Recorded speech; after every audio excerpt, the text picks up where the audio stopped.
पंचमुखी हनुमान जी। आइए जानते हैं हनुमान जी को पंचमुखी क्यों कहते हैं। लंका में महाबलशाली मेघनाद के साथ बड़ा ही भीषण युद्ध चला। अंततः मेघनाद मारा गया। रावण जो अब तक मद में चूर था, राम सेना खास तौर पर लक्ष्मण का पराक्रम सुनकर थोड़ा तनाव में आया। रावण को कुछ दिख देखकर रावण की माँ कैकसी ने उसके पाताल में बसे दो भाइयों अहिरावण महिरावण की याद दिलाई।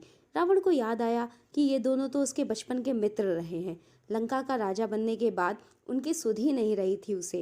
रावण यह भली प्रकार जानता था कि अहिरावण व महिरावण तंत्र मंत्र के महापंडित, जादू तोड़ने के धनी और माँ कामाक्षी के परम भक्त हैं। रावण ने उन्हें बुलावा भेजा और कहा कि वह अपने छल बल कौशल से श्री राम व लक्ष्मण का सफाया कर दें। यह बात दूतों के जरिए विभीषण को पता लग गई। युद्ध में अहिरावण व महिरावण जैसे परम मायावी के शामिल होने से विभीषण चिंता में पड़ गए। विभीषण को लगा कि भगवान श्री राम और लक्ष्मण की सुरक्षा व्यवस्था और अधिक कड़ी करनी पड़ेगी। इसके लिए उन्हें सबसे बेहतर लगा कि इसका जम्मा परमवीर हनुमान जी को सौंप दिया जाए। साथ ही वे भी कुटिया की निगरानी करने लगे। राम लक्ष्मण की कुटिया लंका में सुवेल पर्वत पर बनी थी। हनुमान जी ने भगवान श्री राम की कुटिया के चारों ओर एक सुरक्षा घेरा खींच दिया, जिससे कोई जादू टोना या तंत्र मंत्र का असर या मायावी राक्षस इसके भीतर नहीं घुस सकता था। अहिरावण और महिरावण श्री राम और लक्ष्मण को मारने के लिए उनकी कुटिया तक पहुंचे, पर इस सुरक्षा घेरे के आगे उनकी एक भी ना चली, असफल रहे। ऐसे में उन्होंने एक चाल चली। महिरावण विभीषण का रूप धारण करके कुटिया के अंदर घुस गया। राम व लक्ष्मण उस समय पत्थर की सपाट नींद में सो रहे थे।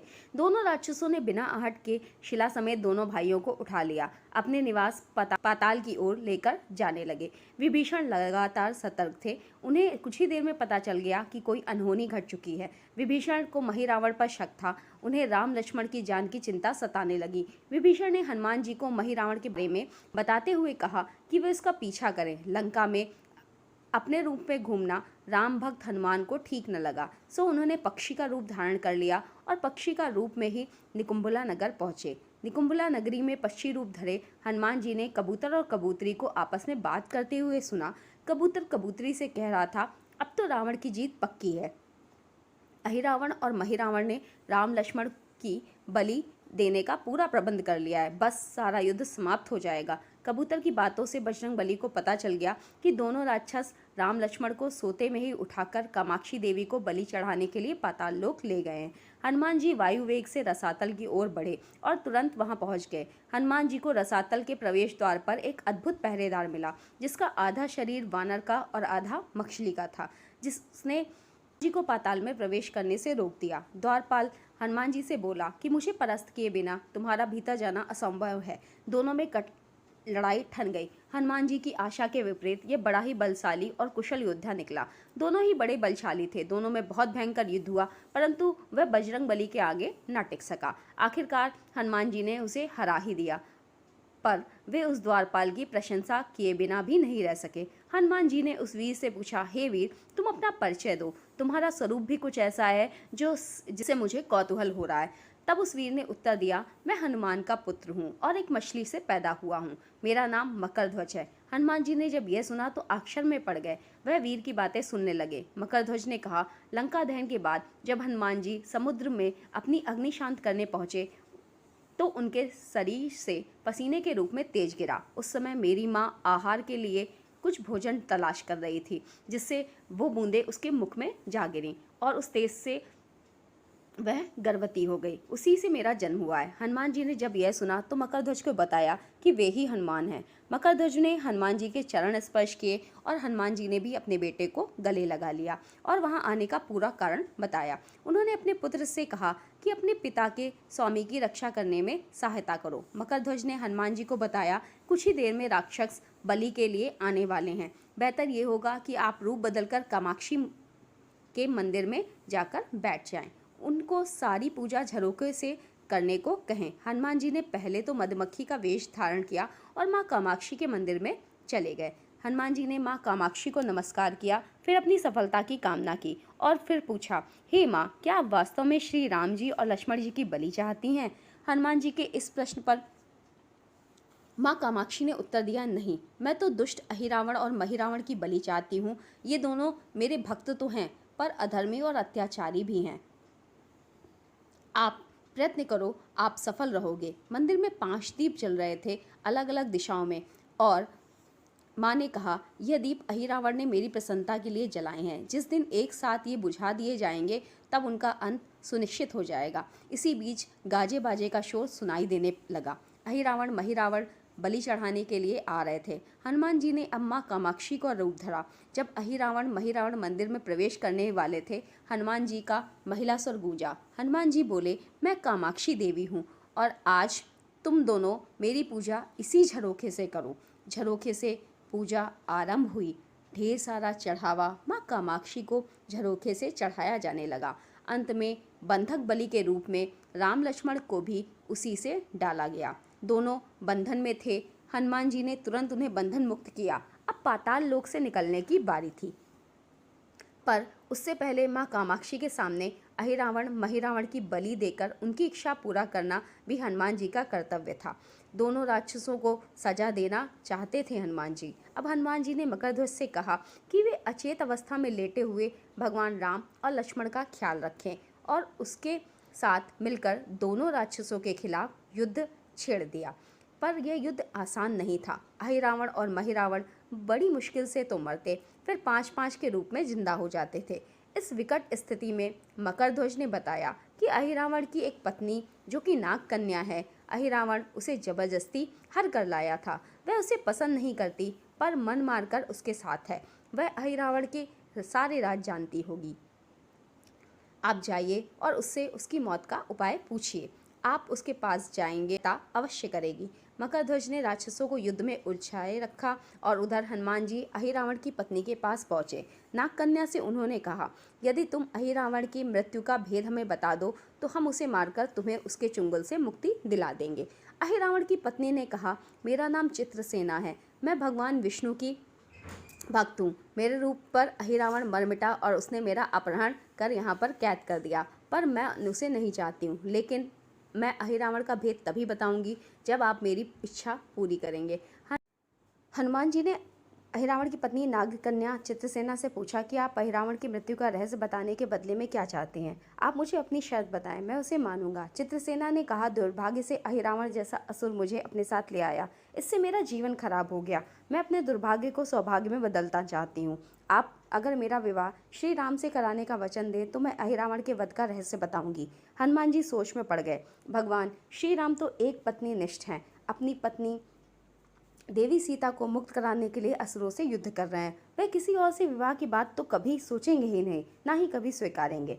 मैं कैसे वचन दे सकता हूँ? फिर भी सोचने लगे, यदि समय पर उचित निर्णय ना लिया तो स्वामी के प्राण ही संकट में हैं, उन्हें मैं कैसे बचाऊंगा? असमंजस की इस स्थिति में बेचैन हनुमान जी ने ऐसी राह निकाली कि सांप भी मर जाए और लाठी भी ना टूटे। हनुमान जी बोले, मुझे तुम्हारी शर्त स्वीकार है, पर मेरी भी एक शर्त है। यह विवाह तभी होगा जब तुम्हारे साथ भगवान राम जिस पलंग पर आसीन होंगे वह सलामत रहेगा। यदि वह टूटा तो इसे अपशकुन मानकर वह वचन से पीछे हट जाऊंगा। तब महाकाय अहिरावण के बैठने से ही पलंग नहीं टूटा तो भला श्री राम के बैठने से कैसे टूटेगा? यह सोचकर चित्रसेना तैयार हो गई। उसने अहिरावण समेत सभी राक्षसों के अंत का सारा भेद बता दिया। चित्रसेना ने कहा कि दोनों राक्षसों के बचपन की बात है। इन दोनों के कुछ शरारती राक्षस मित्रों ने कहीं से एक भ्रामरी को पकड़ लिया था। मनोरंजन के लिए वे इस भ्रामरी को बार बार कांटों से छेड़ रहे थे।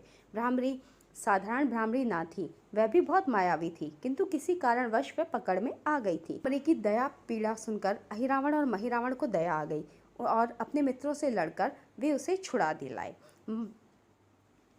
मायावी भ्रामरी का पति भी अपनी पत्नी की पीड़ा सुनकर आ गया। अपनी पत्नी की मुक्ति से प्रसन्न होकर उस भौरे ने वचन दिया कि तुम्हारे उपकार का बदला हम सभी भ्रमर जाति के लोग मिलकर चुकाएंगे। ये भौरे अधिकतर उनके शयनकक्ष के पास रहते हैं। ये सब बहुत संख्या में हैं। दोनों राक्षसों को जब भी मारने का प्रयास हुआ ये सब मरने को हो जाते हैं। तब से भ्रमर उनके मुख में एक बूंद अमृत डाल देते हैं। उस अमृत के कारण ये दोनों राक्षस मरकर भी जिंदा हो जाते हैं। इनके कई कई रूप उसी अमृत के कारण हैं। इन्हें जितनी बार फिर से जीवन दिया गया उनके नए रूप बन गए। इसलिए आपको पहले इन भंवरों को मारना होगा। रहस्य जानकर लौटे। मकरध्वज ने अहिरावण को युद्ध में उलझा रखा था तो हनुमान जी ने भंवरों का खात्मा शुरू कर दिया। वे आखिर हनुमान जी के सामने कहाँ तक टिकते। जब सारे भ्रमर खत्म हो गए, केवल एक ही बचा, तो वह हनुमान जी के चरणों में लौट गया। उसने हनुमान जी से अपने प्राणों की रक्षा की याचना की, तो हनुमान जी पसीज गए। उन्होंने उसे क्षमा करते हुए एक काम सौंपा। हनुमान जी बोले, मैं तुम्हें प्राणदान देता हूँ, पर इस शर्त पर कि तुम यहाँ से तुरंत चले जाओगे और अहिरावण की पत्नी के पलंग की पाटी में घुसकर जल्दी जल्दी से उसे पूरी तरह खोखला बना दोगे। भंवरा तत्काल चित्रसेना के पलंग की पाटी में घुसने के लिए प्रस्थान कर गया। इधर अहिरावण और महिरावण को अपने चमत्कार लुप्त होने पर बहुत अचरज हुआ, पर उन्होंने मायावी युद्ध को जारी रखा। भ्रमरों को हनुमान जी ने पहले ही समाप्त कर दिया था। फिर हनुमान जी और मकरध्वज के हाथों अहिरावण और महिरावण का अंत नहीं हो पा रहा था। यह देखकर हनुमान जी कुछ चिंतित हो गए। फिर उन्हें कामाक्षी देवी का वचन याद आया। देवी ने बताया था कि अहिरावण की सिद्धि है, जब पांचों दीपकों को एक साथ बुझाएंगे तब वे नए नए रूप धारण करने में असमर्थ होंगे और उनका वध तभी हो सकेगा। हनुमान जी ने तत्काल पंचमुखी रूप धारण किया। उत्तर दिशा में वराह मुख, दक्षिण दिशा में नरसिंह मुख, पश्चिम दिशा में गरुड़ मुख व आकाश की ओर है ग्रीव मुख एवं पूर्व दिशा में हनुमान मुख। उसके बाद हनुमान जी ने अपने पांचों मुखों द्वारा एक साथ पांचों दीपक बुझा दिए। अब उनके बार बार पैदा होने और लंबे समय तक जिंदा रहने की सारी आकांक्षाएं समाप्त हो गई थीं। हनुमान जी और मकरध्वज के द्वारा सारे राक्षस शीघ्र ही मारे गए। इसके बाद उन्होंने श्री राम और लक्ष्मण जी की मूर्छा दूर करने का उपाय किया। दोनों भाई होश में आ गए। चित्रसेना भी वहां आ गई। हनुमान जी ने कहा, प्रभु अब आप अहिरावण और महिरावण के छल से और बंधन से मुक्त हो गए, पर इसके लिए हमें इस नाग कन्या की सहायता लेनी पड़ी थी। अहिरावण ने इसे बलपूर्वक उठा लिया था और यह आपसे विवाह करना चाहती है। कृपया उससे विवाह कर अपने साथ ले चलें, इससे उसे भी मुक्ति मिलेगी। श्री राम हनुमान जी की बात सुनकर चकरा गए। इससे पहले कि वह कुछ कह पाते, हनुमान जी ने ही कह दिया, भगवान आप तो मुक्तिदाता हैं। अहिरावण को मारने का भेद भी इसी ने बताया था। इसके बिना हम उसे मारकर आपको बचाने में सफल नहीं हो पाते। कृपा निधान इसे भी मुक्ति मिलनी चाहिए, परंतु आप चिंता न करें। हम सबका जीवन बचाने वाले के प्रति बस इतना करिए कि आप बस इस पलंग पर बैठ जाइए, बाकी का काम मैं संपन्न करवाता हूँ। हनुमान जी इतनी तेजी से सारे कार्य करते जा रहे थे कि इससे श्री राम और लक्ष्मण जी दोनों चिंता में पड़ गए। वह कोई कदम उठाते कि तब तक हनुमान जी ने भगवान राम की बाह पकड़ ली। हनुमान जी ने प्रभु श्री राम की बाह पकड़कर चित्रसेना के उस सजे धजे विशाल पलंग पर बिठा दिया। श्री राम को समझ पाते तभी पलंग की खोखली पाटी चरमराकर टूट गई। पलंग धराशायी हो गया। चित्रसेना भी जमीन पर आ गिरी। हनुमान जी हंस पड़े और फिर चित्रसेना से बोले, अब तुम्हारी तो शर्त पूरी नहीं हुई, इसलिए यह विवाह नहीं हो सकता। तुम मुक्त हो और हम तुम्हारे लोग तुम्हें भेजने का प्रबंध कर रहे हैं। चित्रसेना समझ गई कि उसके साथ छल हुआ है। उसने कहा कि मेरे साथ छल हुआ है। मर्यादा पुरुषोत्तम के सेवक उनके सामने किसी के साथ छल करें, यह तो अनुचित है। मैं हनुमान जी को श्राप दूंगी। चित्रसेना हनुमान जी को श्राप देने ही जा रही थी कि श्री राम का सम्मोहन भंग हुआ।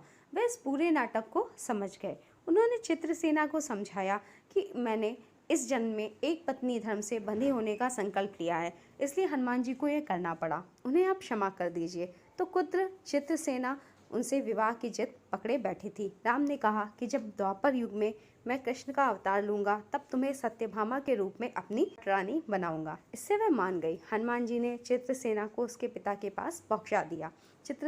चित्रसेना को प्रभु ने अगले जन्म में पत्नी बनाने का वरदान दिया था। भगवान विष्णु की पत्नी की चाह में उसने स्वयं को अग्नि में भस्म कर लिया। श्री राम, लक्ष्मण, मकरध्वज और हनुमान जी सहित वापस लंका में सुवेल पर्वत पर लौट आए। यदि आपको कहानी पसंद आई हो तो प्लीज़ वीडियो को लाइक करें, शेयर करें और हमारे चैनल को सब्सक्राइब करना ना भूलें। धन्यवाद।